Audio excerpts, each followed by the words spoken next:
मुस्तफ़ा कत्ल केस के मुल्ज़िम अरमुगान को जिस्मानी रिमांड मुकम्मल होने पर अदालत में पेश कर दिया गया। इसी हवाले से मज़ीद जानते हैं डॉन न्यूज़ के नुमाइंदे शफी बलोच से। जी शफी, क्या पुलिस की जानिब से मुल्ज़िम के मज़ीद रिमांड की इस्तदा की गई है? हाँ जी, अब मुल्जिम को कुछ देर कबल जो है वो यहाँ पर अदालत पहुँचा दिया गया था और जहाँ पर अभी मुल्जिम को जो है कब्र अदालत पहुँचा दिया गया है।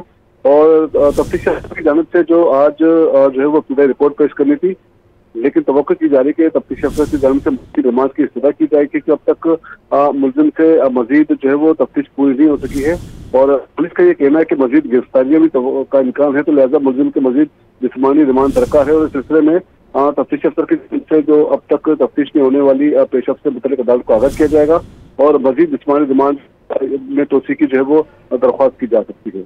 बिल्कुल, जिस्मानी रिमांड में तोसी की तवक्का भी की जा सकती है। शफी बलोच हमें आगाह कर रहे थे, शुक्रिया।